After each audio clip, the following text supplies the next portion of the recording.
That's not what Donald Trump is signaling he wants for that agency. He wants a real shakeup. This pick caught a lot of people, by surprise. In some ways, I would even say came out of the blue. Did you have any sense that this was happening? I know you cover the Secret Service a lot, and you're very well sourced with the Secret Service, and Bongino used to be in the Secret Service. But were you as shocked by this news as the rest of us were? I was shocked by it, but it was something lingering out there. It was this sort of Dan did not seem like he was satisfied with not getting the Secret Service director position. He has said on his show multiple times that he didn't want it because he was happy in the private sector, but if called by President Trump to do something in the administration, he would do that. And he said this morning on his show that it was the biggest honor of his life to do this.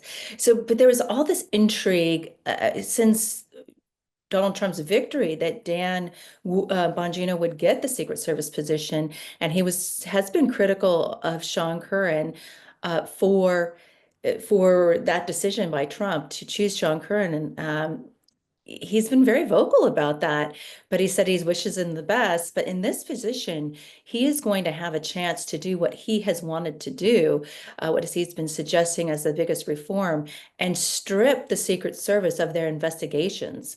They're basically more than 50% of their manpower goes to investigating counterfeit, financial crimes, even child trafficking. And he says that that's just redundant with what the FBI already has done.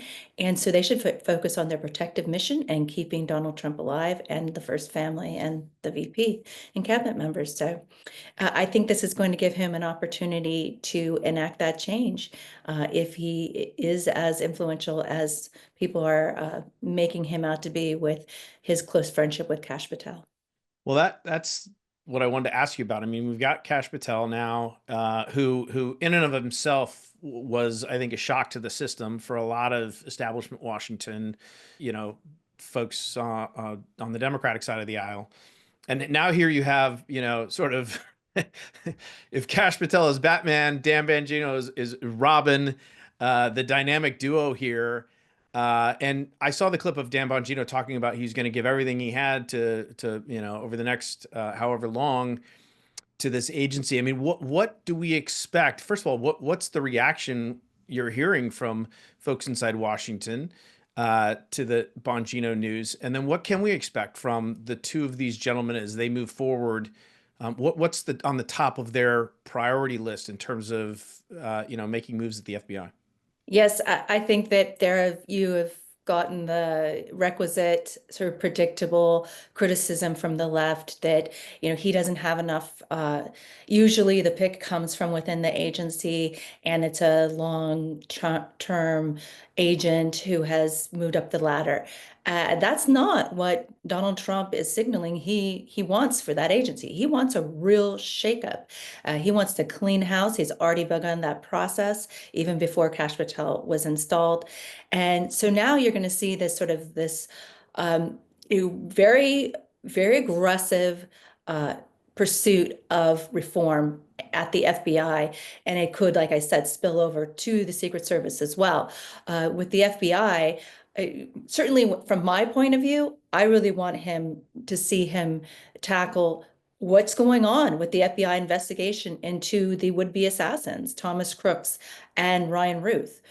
We have not seen very much from that. I felt like it was a black box in many ways. The FBI was containing the information, especially about Thomas Crooks and his encrypted apps. I want to see that cracked wide open. We need to know if they were acting alone. I don't think there's a lot of suspicion that that's not the case. So let's find out. I'll go where the story leads. And the other issues if you know anything about Dan Bongino, he's written several books about, one being Spygate. He is very upset, was very upset, and talked to his viewers a lot about the Russia hoax, if you want to call it that, the investigation, and how it was funded and how it was carried out during the first year of the Trump administration and afterwards. And he's also deeply concerned about how the president was impeached the first time and the issues with uh, the leaks that led to that impeachment of the phone call with Zelensky and Ukraine and how the money is being spent. So I think that's will be his focuses at the FBI. But he also made it known very clear that he wants to make sure, first and foremost, that the homeland is secure, and he will do everything in his power to do that as a former federal law enforcement officer. He was a NYPD officer first, then Secret Service officer. We're speaking with Susan Crabtree, national political reporter for Real Clear Politics, talking about Dan Bongino, who's been appointed deputy director of the FBI. Susan, we got just a couple minutes left, and you talked about the sort of black box, and this is one of across agencies the Trump administration has promised quote unquote radical transparency, right? They're gonna do everything from, I mean, if you believe Trump, he's going to Fort Knox with Elon. They're going to open that up. They're going to, they're releasing the files on JFK, Martin Luther King, et cetera, et cetera. But oftentimes, folks go into these agencies with the best of intentions, and then for whatever reason, maybe it's because of the classified nature of the information itself, maybe it's because the institution, circles the wagons or whatever. We don't always get, and people don't always live up to these promises that they're going to, let sunlight shine in and give the American people the truth. Is this different? Does it feel different, or do you think it's going to be the administration is going to fall short of those promises of transparency? Well, I think if anyone can do it, to provide the transparency is Kash Patel with Dan Bongino as a dynamic duo. Kash Patel was very instrumental when he worked for the Intelligence Committee on the House side. Devin Nunes is the chair.